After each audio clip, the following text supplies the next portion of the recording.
Olá, meu nome é Renato, sou aluno do curso de pós-graduação em Engenharia Civil e Ambiental da Universidade Federal de Campina Grande e hoje vou estar apresentando para vocês o capítulo 16 do livro Solos Não Saturados no Contexto Geotécnico, que trata do recalque em solos não saturados com bolhas de ar oclusas. Bem, esse assunto é um tópico da disciplina de resistência ao desalhamento dos solos, que é ministrado pela professora Leida Cristiane de F.L. Lucena. Então essa apresentação ela se inicia com introdução, em seguida no tópico 2 é apresentado um enfoque alternativo na análise dos ensaios de adensamento com solos com bolhas de ar oclusa. No tópico 3 é apresentado aí o método matemático para a determinação desses recalques nesses solos.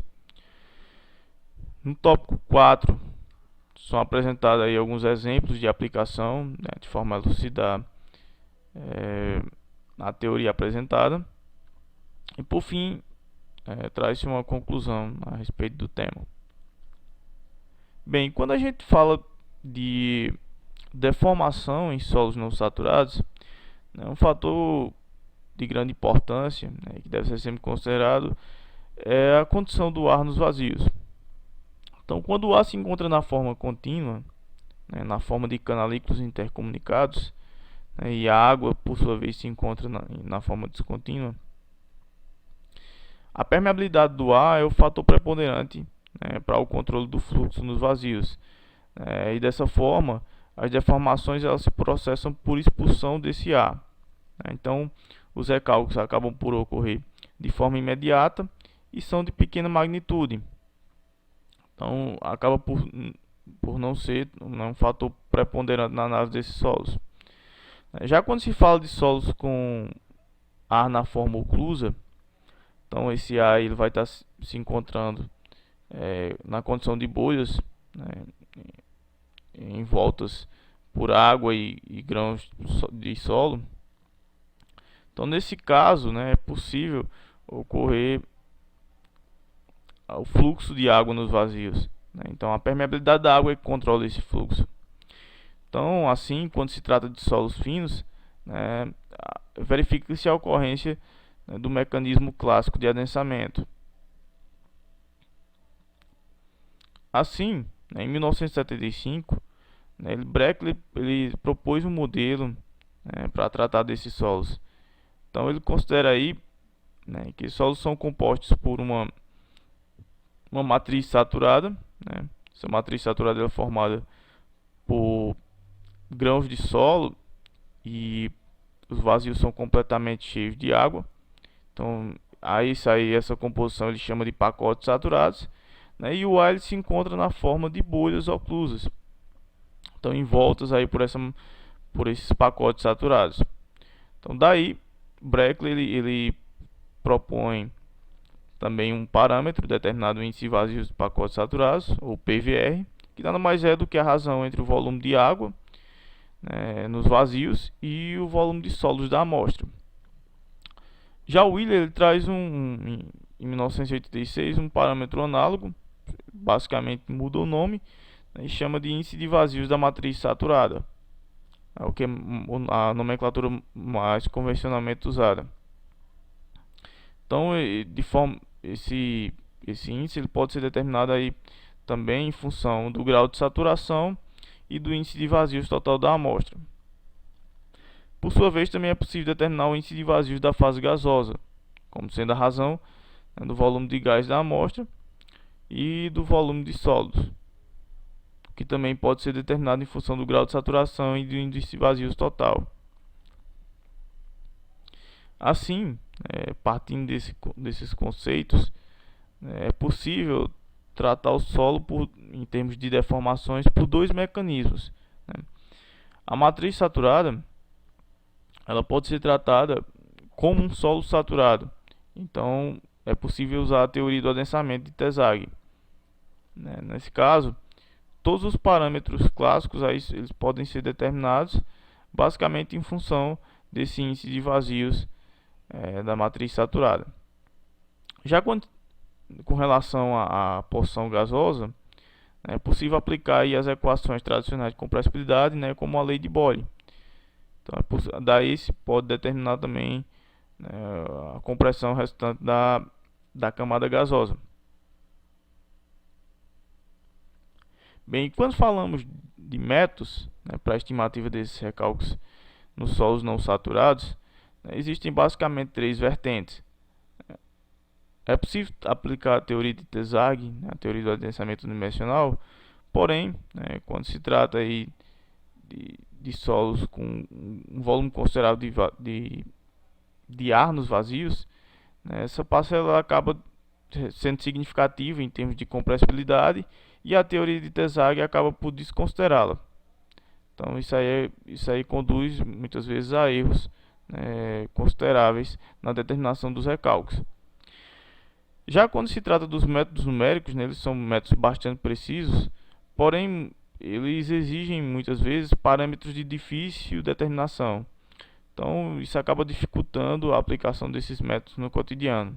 Além disso, as formulações matemáticas associadas a eles, né, muitas vezes exigem processos computacionais, o que também, né, dificulta aí sua aplicação. Já o método proposto, ele combina a teoria de Tesague, como falado, para a região saturada do solo, com a teoria de Boyle, para o tratamento da compressibilidade dos gases. Assim, né, ele constitui-se um método de aplicação simples, né, como se verá adiante, né, e que também faz uso de parâmetros obtidos a partir de ensaios de adensamento, ou seja, parâmetros que podem ser facilmente obtidos. Então esse modelo ele também exige algumas hipóteses para sua validade, né? São basicamente 5 hipóteses que regem o modelo proposto. Então a primeira delas é a validade da teoria unidimensional de Tesague, obviamente, né, com relação à previsão aí do adensamento de solos saturados. Considera-se também que a lei de Boyle representa corretamente a compressão dos gases nos vazios. Considera-se que existe uma relação única entre a tensão vertical e o índice de vazios da matriz saturada, ou seja, o índice de vazios ele é função da tensão vertical aplicada. Existe também adotar que as bolhas de ar ficam retidas entre as partículas, né, sem a possibilidade de locomoção. Elas simplesmente vão se deformar por compressibilidade. E por fim, também se considera que a pressão inicial nas bolhas de ar é igual à tensão total atuante na amostra em torno delas.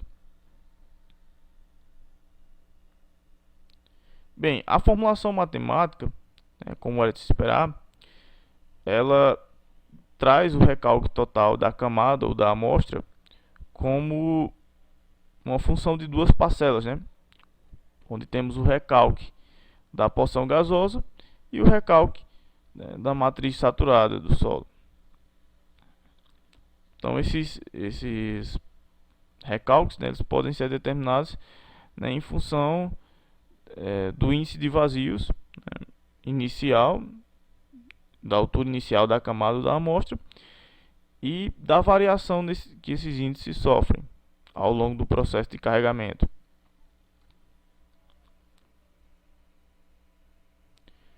Bem, uma vez que, como falado, né, o recalque na camada saturada, na matriz saturada, ele é tratado a respeito da teoria clássica do adensamento, então não há novidade em relação a esse cálculo.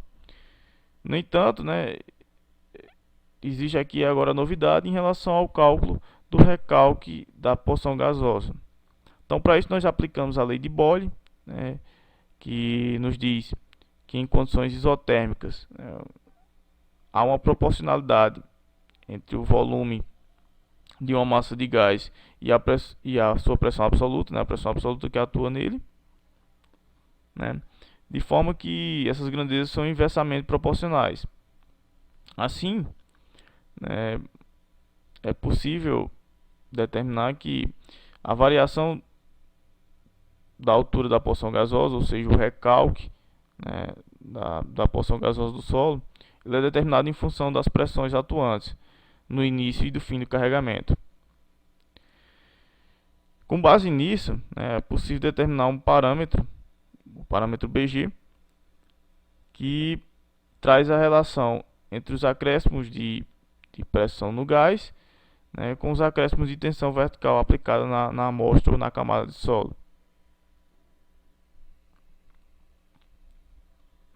Como falado anteriormente, né, a pressão inicial no gás ela é igual à tensão vertical aplicada no início do carregamento. Então resta-nos, né, determinar a pressão final após o carregamento. Então também reescrevendo a lei de Boyle, nós podemos aí determinar conforme a formulação observada,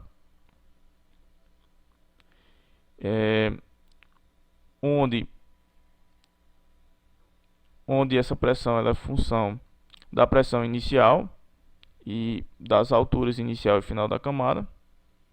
A altura inicial ela pode ser determinada simplesmente por correlações clássicas da mecânica do solo, com relação ao grau de saturação e índice de vazios. E também de forma análoga é possível determinar a altura final da amostra. Bem, observa-se também que a altura final da camada gasosa ela pode ser representada também em função do índice de vazios da matriz saturada. Bem, o índice de vazios da matriz saturada, ao final do carregamento, ele pode ser determinado em função da variação do índice de vazios, obviamente.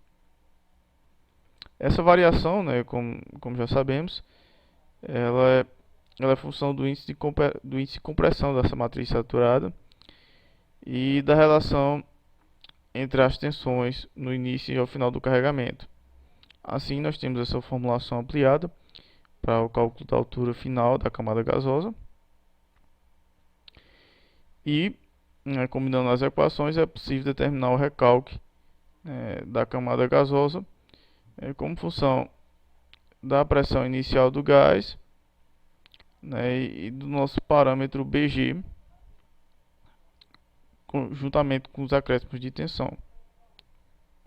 Bem, um fator importante também no cálculo desses recálculos é o conhecimento do grau de saturação ao final de cada carregamento do ensaio de adensamento.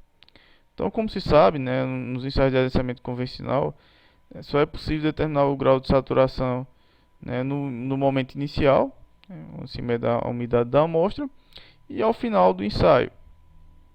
No entanto, estudos aí realizados em Oxford, eles constataram que existe uma relação matemática entre o grau de saturação da amostra e a tensão vertical efetiva atuante. Dessa forma, Murrieta propôs em 1991 uma equação que determina essa relação, onde apresenta um parâmetro A e um parâmetro B associado ao logaritmo dessas tensões efetivas. Bem, a variação do recalque no tempo, ela pode ser determinada de forma simples, como já se fazia lá na teoria do adensamento clássico. Então nós determinamos o fator tempo em função do coeficiente de adensamento da matriz saturada, do tempo considerado e do caminho de drenagem da amostra ou da camada de solo, e a partir dos fatores tempos aí para diversos momentos do carregamento, nós teremos o recalque associado à matriz saturada. Considera-se então que a compressão dos gases ela ocorre de forma imediata. Assim, o recalque total ele vai variar no tempo em função do recalque da matriz saturada. Bem, como exemplo de aplicação desse método, nós trazemos aí resultados aí de um ensaio de adensamento convencional realizado com um solo não saturado com bolhas de oclusas. Então nós temos os parâmetros iniciais para o solo, e para o anel, todo o mecanismo de ensaio. A partir desses parâmetros, né, nós calculamos os parâmetros que serão utilizados nas formulações, né, são os parâmetros clássicos do solo também. E aqui nós temos, né, os resultados do ensaio com relação aos carregamentos e às leituras do extensômetro. Então observe que foram realizados, né, 7 incrementos de carga, né, variando de 12 kPa a 800 kPa. E o solo foi avaliado no tempo aí desde o instante inicial 0 até decorridas 24 horas de ensaio. E ao final, né, da fase de carregamento foi realizado um descarregamento, né, da tensão de 800 kPa até a tensão de 0 kPa, onde se fez a leitura das deformações. Bem, é possível, né, determinar para cada uma desses acréscimos de tensões, né, os índices de vazios respectivos.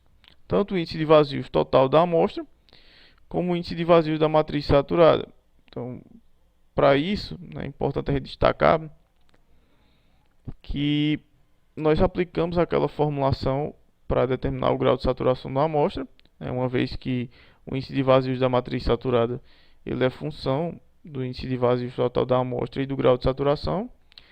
No entanto, né, como nós temos apenas o grau de saturação após a fase de descarregamento e não ao final do carregamento do solo, nós aplicamos aí uma correlação simples para determinar esse grau de saturação ao final do carregamento. E a partir daí nós fazemos uma retroanálise para determinar aquela equação para esse tipo de solo. Então daí nós temos os resultados obtidos. O coeficiente de variação volumétrica da matriz saturada, ele pode ser determinado em função da variação dos índices de vazios, né, da matriz saturada. E assim nós observamos aí para cada um dos acréscimos de tensão, né, os valores respectivos, né. Observe-se que para a tensão de 12 kPa o solo apresenta uma leve expansão, né, e a partir dos acréscimos de 25 kPa, onde o solo se encontra aí na condição provavelmente normalmente adensada, essas deformações volumétricas elas passam a ser compressivas. O coeficiente de adensamento, né, nesse caso foi determinado por um critério não tão usado, né, que é o critério de Civaran e Suomi. E nesse caso, né, ele, ao invés dos métodos de Taylor e Casagrande, que são mais aplicados, né, são métodos gráficos, ele é um método analítico. Então, todos os parâmetros eles são determinados com base em formulações, né, onde basicamente trabalha-se com as alturas associadas aos tempos de 0,25 minutos, 2 minutos e 120 minutos. E assim nós podemos, né, determinar aí para cada acréscimo de tensão o coeficiente de adensamento respectivo. Por sua vez, o coeficiente de permeabilidade ele é determinado em função dos parâmetros anteriormente apresentados. Então nós temos aí a tabela com os dados dispostos. E por fim, né, para a determinação da compressibilidade do gás, né, nós calculamos o nosso parâmetro BG, o coeficiente de pressão do gás, a partir dos dados apresentados. Então, para tanto, né, nós determinamos aí a altura de gás no início e no final de cada carregamento e as pressões correspondentes, com base nas formulações apresentadas anteriormente, né, que relacionam esses parâmetros, né, com o índice de vazios da matriz saturada e seu grau de saturação. Assim nós temos a curva de compressibilidade associada à matriz saturada. Então nós determinamos aí um índice de compressão de 0,486. A partir dos dados apresentados anteriormente, é possível determinar o recalque do campo. Então nós temos aí um segundo exemplo, onde se procura determinar o recalque total numa camada de solo, como se observa aí na figura, submetido a um carregamento de 100 kPa. E também procura-se determinar o recalque diferido ao longo de 10 anos. Então, para isso, nós aplicamos aí as formulações que foram apresentadas no tópico anterior, onde nós temos a altura inicial da camada de gás igual a 64 centímetros, e a partir disso é possível calcular o recalque devido à compressão dos gases. Nota-se que usamos o parâmetro BG associado a um acréscimo de tensão de 100 kPa. Então observa-se um recalque aí de 14 centímetros. E por fim calcula-se o recalque devido ao adensamento da matriz saturada, com base nas formulações clássicas aí da teoria do adensamento. Então nós temos aí um recalque de 56 centímetros, e o recalque total de 70 centímetros. Observa aí que a compressão dos gases ela é significativa, de forma que esse recalque ele representa aí 20% do recalque total. Por fim, aplica-se novamente o critério de Civaran e Suamin para a determinação do fator tempo e da porcentagem de adensamento. Então nós temos aí que para um período de 10 anos ocorre 46,31% do adensamento. Então nós temos essa porcentagem associada ao recalque da matriz saturada, e observa-se que ao longo de 10 anos o recalque diferido foi de 40 centímetros. Bem, por fim, como observamos, os métodos numéricos, eles, apesar de serem de grande precisão, eles são de difícil aplicação, uma vez que fazem uso de parâmetros do solo determinados a partir de processos de difícil aplicação prática. Bem, em solos não saturados com bolhas de oclusa, essa parcela associada à deformação das bolhas, na compressão dessas bolhas de ar é significativa. Então, negligenciar o cálculo dessa parcela de recalque pode conduzir a erros graves. E por fim, observa-se que o método apresentado aqui ele alia a simplicidade com uma precisão adequada para problemas cotidianos.